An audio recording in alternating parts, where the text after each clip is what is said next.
자, 천국이냐 지옥이냐, 여러분 우리는 꼭 천국 가야 하겠습니다. 우리는 항상 이 두 가지를 마음에 늘 생각해야 됩니다. 예수님은 항상 이렇게 두 가지를 대조해서 설명하셨어요. 마태복음 13장에 천국에 대한 비유가 7개가 계속 나오는데, 첫째가 씨 뿌리는 비유를 말씀하시고, 둘째가 가라지 비유를 말씀하셨습니다. 어떤 사람이 밭에 좋은 씨를 뿌렸습니다. 그런데 밤중에 마귀가 와서 가라지를 덧뿌리고 갔다 그랬습니다. 나중에 농부가 보니까 나는 좋은 씨를 뿌렸는데 왜 가라지가 나오는고? 그래서 주인에게 물어봤더니 마귀가 이렇게 하고 갔구나. 농부가 밤에 잘 때에 마귀가 와서 가라지를 덧뿌리고 갔다 말씀하셨습니다. 그래서 알곡이냐 가라지냐, 또 알곡이라는 말과 함께 생각해야 되는 것은 알곡이냐 쭉정이냐, 이 두 가지입니다. 알곡 신자냐 쭉정이 신자냐, 알곡 신자냐 가라지 신자냐, 이것이 한 밭에서 함께 자라나고 있다고 하는 것입니다. 이것이 한 교회에 뒤섞여 있다고 하는 것입니다. 그러면 알곡 신자가 많습니까? 쭉정이 신자가 많습니까? 알곡 신자가 많은가요? 가라지 신자가 많은가요? 알곡 신자가 많게 되기를 축원합니다. 교회는 알곡 신자가 많아야 합니다. 그런데 쭉정이도 있더라, 가라지도 있더라. 제발 내가 쭉정이가 되지 말아야 하겠습니다. 가라지가 되지 말아야 되겠습니다. 그래서 오늘은 이 쭉정이와 가라지에 대한 얘기를 같이 하면서 우리가 알곡 신자가 되기를 소원하고, 그래서 하나님 말씀을 마음에 품고 정말 알곡 신자로서 30배, 60배, 100배의 좋은 열매를 맺어나가는 복된 사람들이 되시기를 축원합니다. 자, 일반적으로 쭉정이라고 하면 몇 가지 특징이 있어요. 쭉정이는 알곡은 알곡인데 그 속에 알맹이가 없는 것이 쭉정이죠. 그러니까 다른 거는 다 이 벼가 잘 자라서 열매를 맺고 있는데, 어쩌다가 이놈은 그 속에 알맹이가 없습니다. 열매가 없습니다. 이것이 곧 우리, 그러니까 교회를 다니기는 다니는데 열매 없는 신자가 되었다는 말과 똑같은 말입니다. 그래서 보면은 이 쭉정이는 몇 가지의 특징이 있어요. 첫째, 쭉정이는 그 물속에다 넣어보면은 둥둥 뜹니다. 알곡이, 곡식이 들어있는 놈은 다 가라앉는데, 이거는 곡식이 알맹이가 없으니까 물에서 뜰 수밖에 없습니다. 첫째, 무게가 없다. 사람이 가볍다. 말하는 것도 가볍고 행동하는 것도 가볍고 생각하는 게 가볍고, 이것은 쭉정이 신자들인 것입니다. 우리는 그런 사람 되지 말아야 되겠습니다. 그래서 우리가 한 가지 한 가지 신중하게 생각하고 깊이 생각하고, 하나님의 뜻이 무엇인가, 내가 하는 것이 하나님의 말씀과 합한 것인가, 이것을 우리가 생각해야 됩니다. 시편 62편에 말합니다. 아기는 훅 하고 불면 입김보다도 더 가볍다 말씀을 했습니다. 악인들은 가볍습니다. 의인이 돼야 무거운 사람이 되는 것입니다. 여러분, 하나님의 말씀을 간직하고 성령이 충만하고 예수님을 닮아가서 무거운 사람들이 되시기 바랍니다. 무거운 사람 돼야 권위가 있습니다. 무거운 사람 돼야 능력이 있습니다. 무거운 사람이 되어야 열매를 맺어나갈 수가 있습니다. 나 하나가 하나님 앞에 바르게 서야 다른 사람들도 바르게 만들어줄 수 있는 사람이 되는 것입니다. 둘째로, 벼는 익을수록 고개를 숙인다고 했습니다.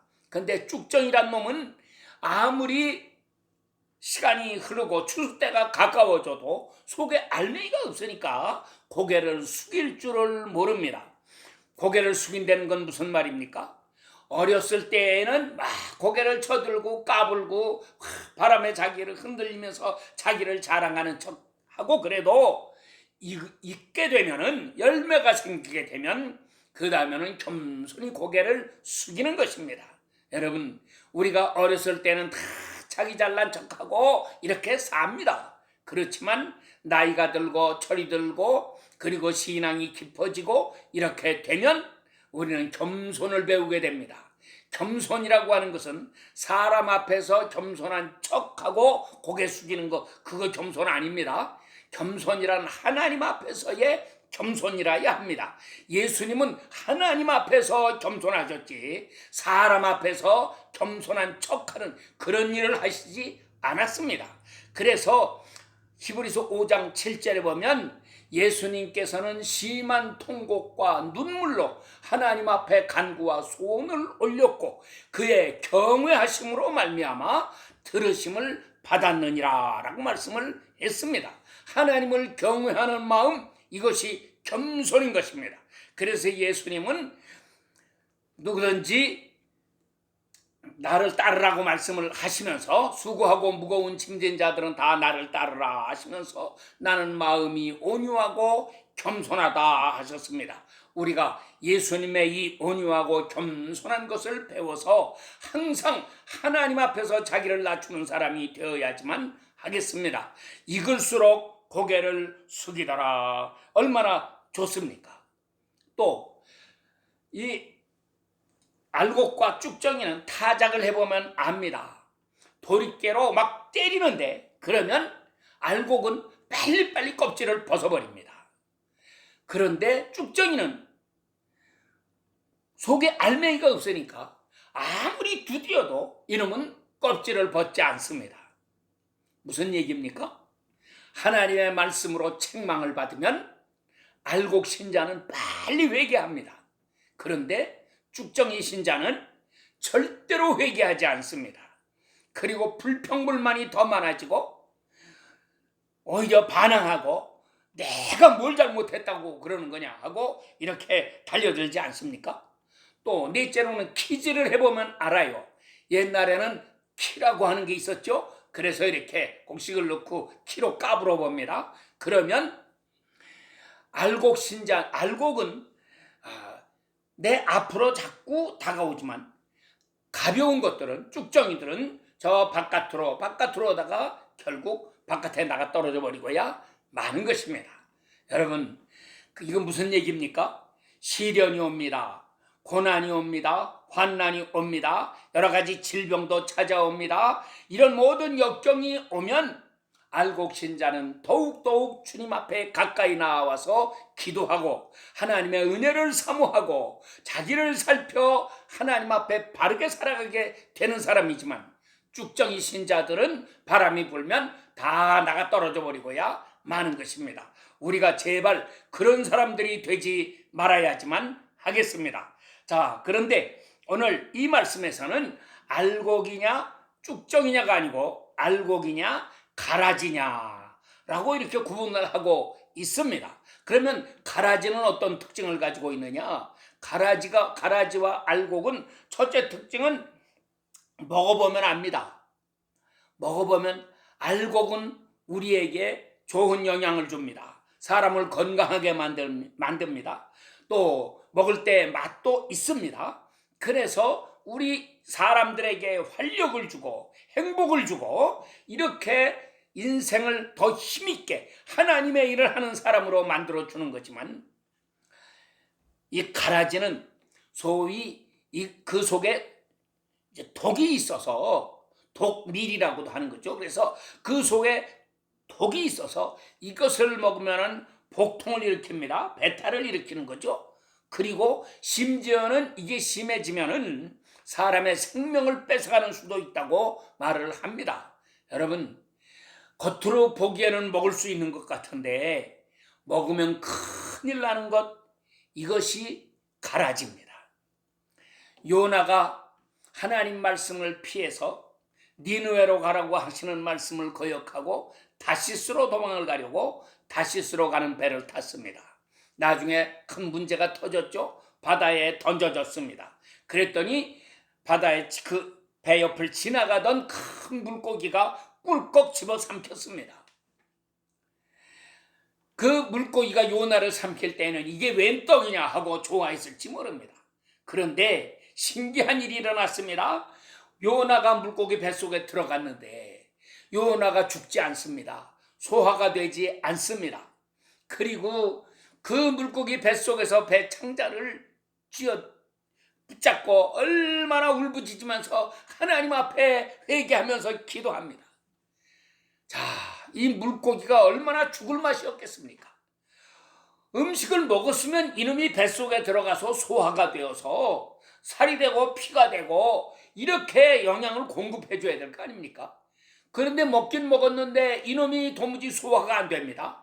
복통을 일으킵니다. 문제를 일으킵니다. 그리고 나를 아주 막 죽을 지경을 만듭니다. 그러니까 이 물고기가 얼마나 괴로워서 띠굴띠굴 구르고 막 야단을 쳤겠습니까? 그렇게 하기를 무려 사흘 동안. 그러다 결국은 할 수 없어서 왁 하고 토해냈는데 그래서 요나를 내던져버린 것 아닙니까?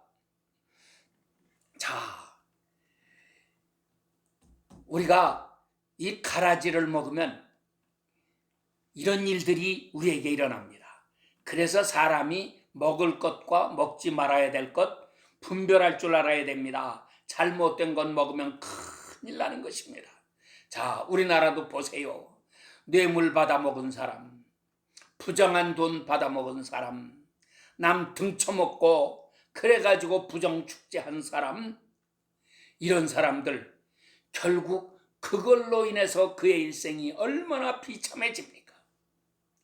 내가 성실히 땀 흘려 일하고 애써서 정당한 방법으로 돈을 벌고 세금 내고 바르게 산 사람은 오히려 그런 활동을 함으로 인해서 직업을 가지고 일을 함으로 인해서 가정의 행복이 찾아오고 몸에 건강이 오고 인생의 즐거움이 가득해질 수 있는데 남의 돈 먹고 부정축제한 사람들은 그것이 독이 되어서 자기를 아주 괴롭게 합니다. 나이도 그만큼 먹었으면 됐고 돈도 조금 먹고 살 만큼만 있으면 되는 거지 왜 그렇게 욕심을 부리고 남의 돈을 착취해가지고 이런 못된 짓들을 합니까? 결국 그들은 인생이 무엇인가를 깨닫지 못합니다.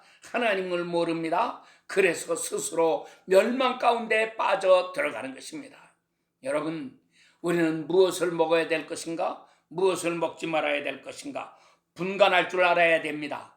그래서 하나님은 짐승도 정결한 짐승, 불결한 짐승, 새도 정결한 새, 불결한 새, 물고기도 정결한 물고기, 불결한 물고기, 먹어야 될 것, 먹지 말아야 될 것을 분명하게 말씀하셨습니다. 심지어는 곤충에 있어서까지도 먹을 수 있는 곤충, 먹으면 안 되는 것 다 구별하셨습니다. 우리에게 이렇게 말씀하십니다. 너희가 먹어야 될 것만 먹어라. 그러면 몸도 건강합니다. 마음이 행복합니다. 인생이 즐거워집니다. 하나님을 알게 됩니다. 하나님 섬기는 사람이 됩니다. 천국에 가는 사람이 됩니다. 그러나 먹지 말아야 될 것, 부정한 것, 잘못된 것 먹으면 그것이 일시적으로는 나에게 행복을 주는 것 같을지는 몰라도 그것으로 인해서 비참한 종말을 맞이하게 되는 것입니다. 가정이 파괴됩니다. 자손들이 잘못됩니다. 여러분, 자식들은 나의 씨예요. 태의 열매라고 그랬습니다. 그러니까 좋은 나무가 열매를 보아서 우리가 알 수 있다고 예수님 말씀하시지 않습니까? 그래서 자식들이 나의 열매요 씨요 그런 건데 자식을 보아 부모를 알고 부모를 보아 자식을 알고 아내를 보아 남편을 알고 남편을 보아서 아내를 알고 이건 하나님이 정해놓으신 놀라운 자연법칙이고 인간의 법칙입니다. 그래서 우리가 이 세상 사는 동안 하나님 잘 섬기고 거룩하게 살고 의롭게 살고 하나님을 영화롭게 하면서 살아가면 우리 자손 대대로 복받는 새로운 역사가 우리 앞에 이루어지는 거고, 사람의 눈을 속여서 죄 짓고 헛된 살이 살욕에 붙잡혀 살게 되면 나만 망하는 거 아닙니다. 자식들까지 다 불행에 떨어지게 되는 것입니다. 여러분, 우리가 이 말씀을 마음에 새기고 바르게 살아가고 지혜롭게 살아가는 사람들이 되시기를 바랍니다. 가라지의 둘째 특징은 위장성이라고 하는 것입니다. 자기도 알곡인 척하고 알곡 속에 같이 들어있습니다. 근데 이것이 사람 눈으로 볼 때에 전문가가 아니면은 보통 사람들은 분간을 못합니다. 나중에 추수 때가 돼야 이것이 구별이 된다고 하는 것입니다. 물론 전문가들이 볼 때에는 어렸을 때에도 분별이 되지요.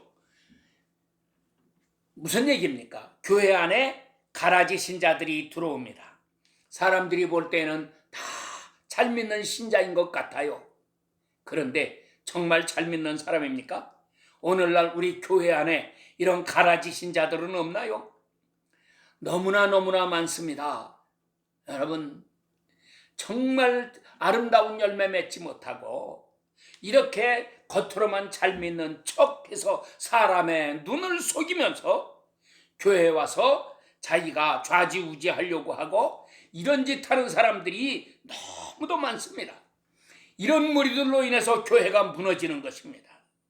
그래서 예수님이 예루살렘 성전에 찾아오셨을 때에 제일 먼저 다 뒤집어 엎어버리셨잖아요. 말로 해가지고는 통하지 않습니다. 예수님이 지금도 우리 교회에 찾아오신다면 어떻게 하실까 생각만 해도 두려워지는 것입니다. 혹시 다 뒤집어 엎어버리시지는 않을까? 우리가 깨어서 교회를 거룩하게 만들어야 됩니다. 바르게 만들어야지 하겠습니다. 또 이 가라지란 놈은 잠복성을 가지고 있어요. 그래서 가만히 숨어 있습니다. 함부로 머리를 들고 잘난 척하지를 않고 이렇게 숨어 있습니다. 소위 이런 것이 간첩들이 그런 짓들을 하는 거죠. 이렇게 숨어 있는데 그러다가 드디어, 그러니까는 처음에 어렸을 때에는 숨어 있어서 나타나지 않다가 드디어 추수 때가 가까워지면 그때에 이제 자기 본색을 드러내게 되는 것입니다. 이들이 그의 속에 독을 품고 있습니다. 여러분, 마음에 독이 있지는 않는가 자기를 살펴보시기 바랍니다. 내 속에 있는 독을 빼내야 합니다. 그것을 하나님 앞에서 회개해야 이 독은 빠져나갑니다. 내 속에 얼마나 타락한 부패성이 들어있는지, 얼마나 내가 악한 인간인지를 깨닫고 주여 나를 불쌍히 여겨 주시옵소서. 이것이 우리 삶 속에 늘 일어나야 합니다. 베드로는 주여 나를 떠나소서 나는 죄인이로소이다. 바울은 내가 죄인 중에 괴수로다 라고 고백을 했습니다. 죄수인 것을 깨닫는 사람, 죄수 중에 괴수인 것을 깨닫는 사람, 이것이 지혜로운 사람이고 이런 사람이 드디어 알곡으로 변화를 받는 사람인 것입니다. 그런데 하나님께서는 이들을 금방 뽑지 않으신다고 그랬어요. 왜? 알곡을 뽑다가 가라지를 뽑다가 알곡까지도 해치게 될까 봐 그래서 그냥 추수 때까지 자라나도록 놔두라고 하셨습니다.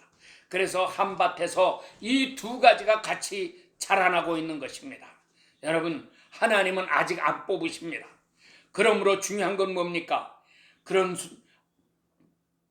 가라지에게 속아놈과 가라지와 어울리는 자가 되지 아니하고 더욱 충실하게 나는 알곡으로서 내 자리를 잘 지켜 아름답게 자라나는 일이 중요한 것입니다. 그런데 밭에 있는 곡식들은 변화받지 못합니다. 그런데 우리 사람들은 변화받을 수가 있습니다. 당신이 지금 가라지입니까? 걱정하지 마세요.